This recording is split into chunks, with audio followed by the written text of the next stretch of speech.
before I'm gonna make the full instructional video on how to fit the 1.8 or the VR6 engine or VR5 engine into the Mr2 with our kit, I've decided that I want to explain each part of the kit separately.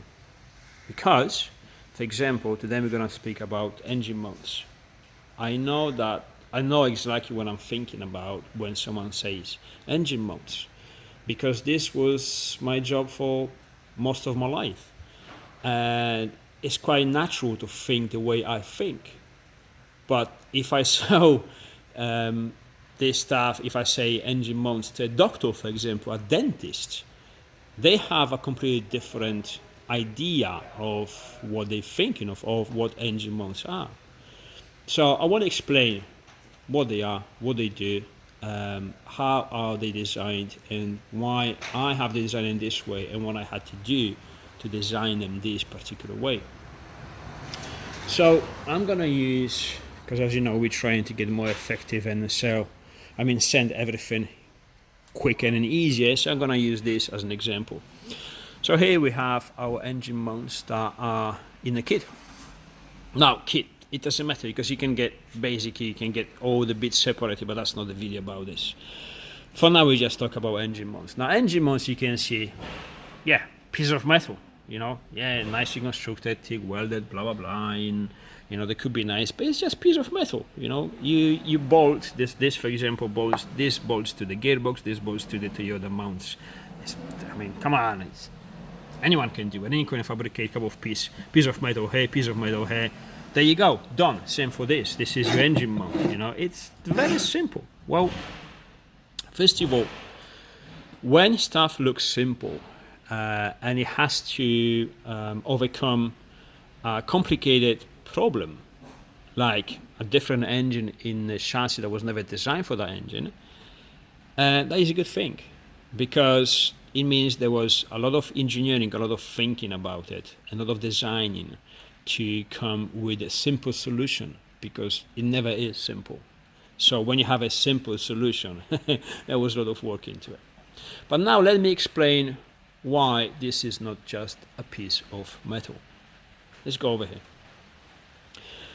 When you have to design engine mounts, first you have to fit the engine in the right place. So, first of all, the engine cannot be too low. So it cannot stick lower than the chassis mounts, because you're gonna break in the first speed bump, for example. Now you want it kind of centralized. You don't want the engine to be on one side or the other side. Obviously, these are the first, most obvious reasons for the engine mounts to be the way they are. Keep the engine in the position. But there's much more to the engine's position. For example, let me go from the front. Now we have the bullhead, which I removed for illustration purposes, but we know it goes here. Now we know that 1.8 fits in the chassis in a good way, so even the plenum can be removed without moving the engine at all, which is not possible with the original engine. As a matter of fact, this engine actually fits this chassis way better than the original ones you see. But that's, again, we're not talking about that for now. Now, so you have to make sure there is a plenty of space for the plenum to be removed. Also, for example, this pipe, so this aluminum pipe, this comes from the thermostat. It goes into the Toyota original water house. Now, if this is one-off job, and this was, let's say, here, and that pipe was somewhere there, and it didn't match at all, one-off, it could be radical. We could bring this pipe from here, make a hole. I'm exaggerating, obviously, but you can do whatever you want. It's one-off. But is it different when you have to make everything work as a production? Because it has to be reproduced, it has to be easy to assemble by everyone. The easier, the better. Hence, there comes, obviously, when I'm saying, it looks simple now. Well, it looks simple now because there was a lot of work involved before to come to this conclusion that now is easy. For example, these parts, there's many of them. Again, engine's position obviously dictates where this is. For example, another thing, your oil filter. Now your oil filter cannot touch the chassis, or you cannot be too close to the chassis, because you have to take in account that these engines, they move. Now standard engine is making 220 brakes, is gonna move certain amount of, it's gonna make certain amount of movement on the torque, on the braking. Well, these engines, they're capable of much more power. Let's say, for example, Steve's one is making over 500 brakes. I think over 600 brakes now with nitrous. The engine is going to move much more. So I need to think about that. People are going to modify them and leave much more room. You say, well, yes, but you install a stiffer engine mounts to compensate the engine movement. Well, yes, I'm thinking that, you're thinking that, but not everyone thinks that, and you don't have to. So again, I have to think about every possibility, because again, this is not commercial, but it's available to public. So again, it's not one-off. If this was one-off, it would be my decision to how close that filter is, to how close this engine is to the bullhead or to the chassis, because I'm installing this engine mounts and I'm gonna decide how this engine is gonna move. In this case, I don't have that option. This has to be available for everyone, so everyone will choose their own option. So I really need to think about this.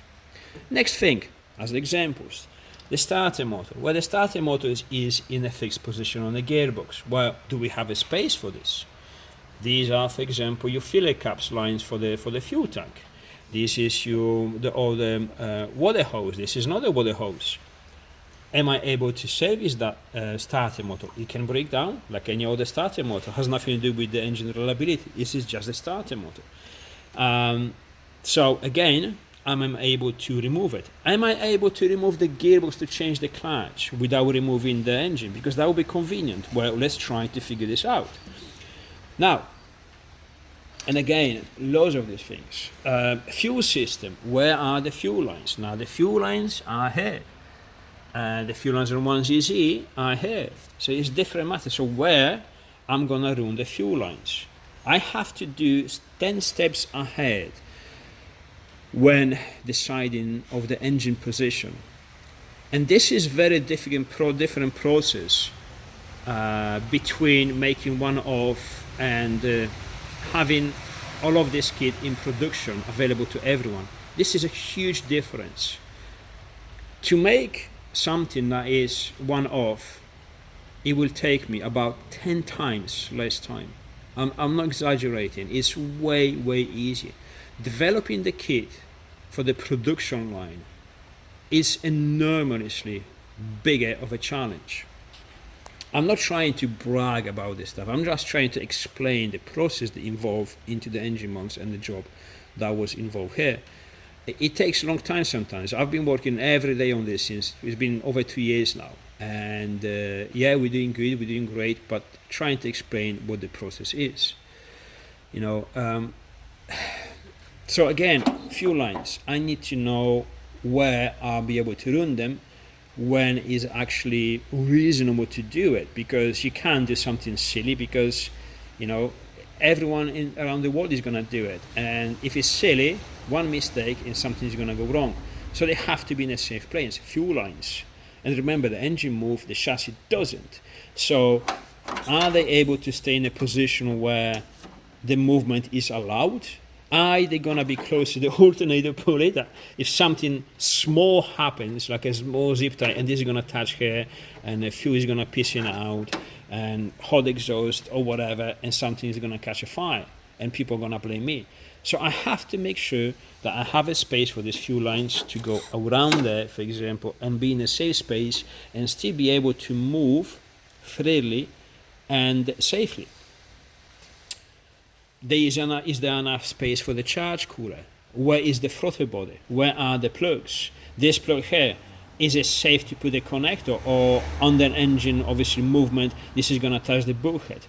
All of these have to be thought about it. Now, then you have the gearbox. From the gearbox, obviously, you have your drive shafts. Now, your drive shafts, so that's the output flange. It's a bit dark here, sorry. And this, as you can see, is the notch on the chassis when your suspension compresses. So we have to simulate the suspension fully compressed, and the engine position, which is tied with the gearbox, has to have, can you see it? No, not really. That's cable from there, remove it. So we have to simulate this. If this is too much forward or too much backward or too much up, it may hit this part or this part.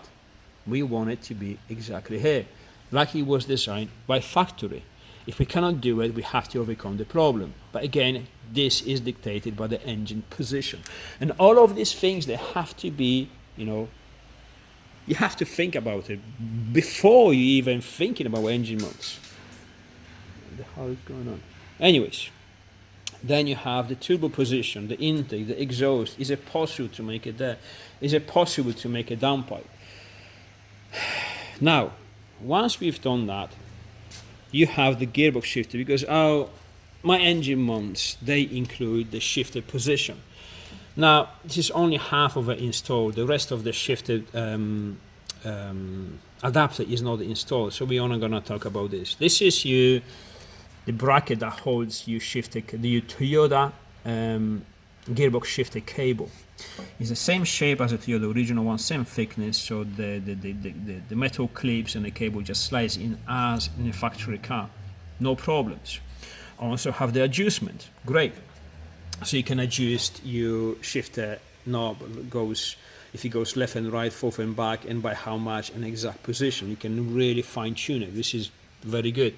The standard Toyota doesn't have it. Here you have it, so there you go. It's even better than the factory. However, when this is a good idea, but you have to make sure the position of this, which is on the actually mounted on the gearbox, is part of the gearbox mount, is that shifter cable able to be in that position, because it's different than the original one. Original one is completely different gearbox, so it doesn't matter. Is that linkage long enough to reach over there? And if it does reach over there, is the bend that is going to be there not going to be silly, nothing going to be tight? Everything has to be relaxed mechanically, because if something is not relaxed mechanically, it's going to give up very quickly. There's no point to have a shifter working and then you have to change the shifter cables every month because they're under stress. So even that, has to be taken in consideration when you just trying to find the engine position, not even the engine mounts design. So you can see how much it goes into the engine mounts. And this is the job of engine mounts. Holding everything in the right position so everything else is possible to be built. Your fuel system, your cooling system, your shifter, your drive shafts, your exhaust, nothing touches on the movement. You have to simulate the movement as well. I can swing this engine forth and back if I remove the bottom torque mounts, because I call them torque mounts, because this one, the top mounts are suspension mounts, and the mount on the bottom, which is that one there, and the one on the front I showed you, that one there, these are the ones that stop the engine from rotating forth and back under acceleration and deceleration. The more power, obviously, the more torque it produces, the more it wants to move. And the more it wants to move with more power, this is another topic I have to touch with the engine mounts. Why are we using standard Toyota mounts as the bushes? All four of them standard ones. Well, it's quite simple. There are a lot of aftermarket solutions for the insets. Now, some of you guys, wants to use standard ones for full comfort, because that's what you want to do, regardless of the engine power. You can make the engine move a lot if you want to. That's your choice. You want a full comfort, no vibrations to the chassis transmitted. Great.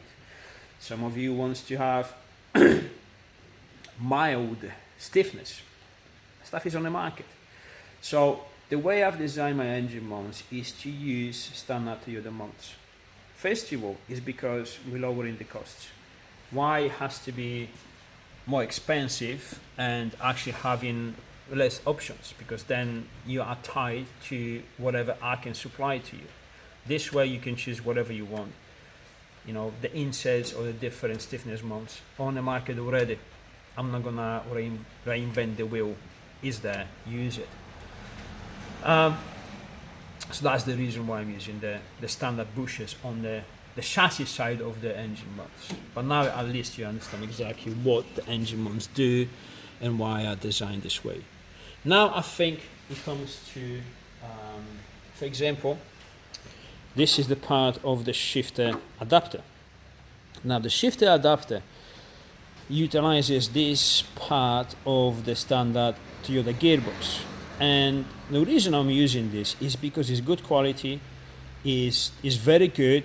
Don't think this is a cheap solution. This is a very good solution.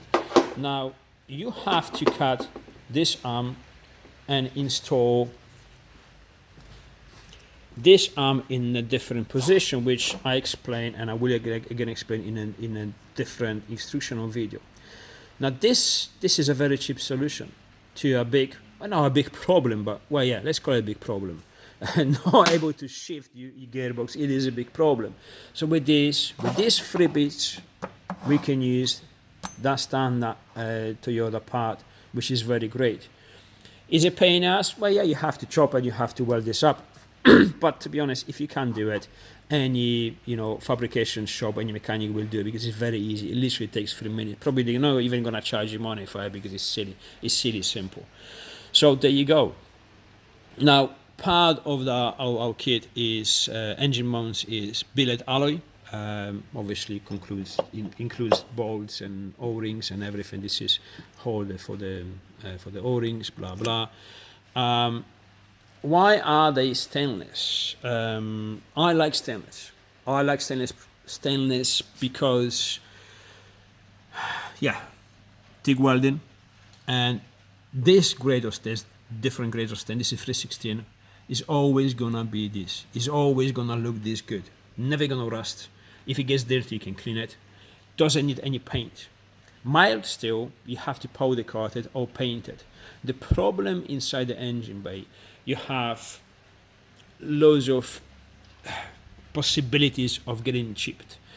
If you have a crack in the powder coating, the moisture is gonna go on the powder coating and it's gonna rust your metal from inside before you even aware of. I don't like it. I hate rust. If you've seen Steve's video, he already knows, he already told you, I am allergic to rust. I hate it. So everything is, whatever is possible to do it in stainless, I do it in stainless. Obviously, the construction of mounts, and especially our subframes. For example, now you can see the subframe inside, because this is not fully assembled. Yeah, this is all stainless. If this was mild steel, the construction, it would be different, because stainless steel acts different than mild. Potentially is much stronger, but you have to construct it in a way that the stainless requires. Now, why companies don't use stainless? Well, it's very simple. Every product that company designs usually is investment. With me, it's different. We're doing this job for, well, all my life pretty much, over 25, 27 years. And I know exactly what I would like on my car, and I want to design the products that I would like to have on my car. So there's never ever gonna be any complaints. This great stainless, lifespan of this is about 1200 years. So I think that's good enough. Anyways, why companies don't use it? Well, stainless is much more expensive than mild. When you cut it, is much more expensive than mild. When you weld it, you have to weld it with TIG. This is, again, a different method. MIG welding is much easier. Anyone can weld MIG, not everyone can do TIG properly and nicely. So making them in stainless is much more expensive. Therefore, you have less profit. Now, I can compete in that regard because, well, this is me. I've been doing this for, again, most of my life. And I would rather give you a product of a higher quality, of the price of the normal quality. This was always my dream, always wanted to do it. I don't think we all have to, I'm not gonna say greedy, because we're doing this to make money. Otherwise we wouldn't be able to do it normal. But if you're not gonna put passion into it, no point at all. So this is why stainless, because I want to. That's it. It looks better, it's durable, it's lifetime, never gonna rust, never gonna change them. and period, as simple. Obviously some of the bits are billet alloy, but again, same story. I think this is it for the engine mounts. As you can see, they're not just piece of metal. It's not just a couple of laser cut bits they have to put together. There's a lot of work they actually do that people don't see. And but again, only who designed them at the beginning knows how much work went into it. But I really wanted to let you know. And I think every day, every morning, I'm gonna do the same video about every single part. The drive shafts, and again, there's much behind the drive shafts. The charge cooler kit, again, same story. The exhaust, the hoses that Sampo produces for us, for example, now. The CV joints, what we're using these CV joints, not the other ones.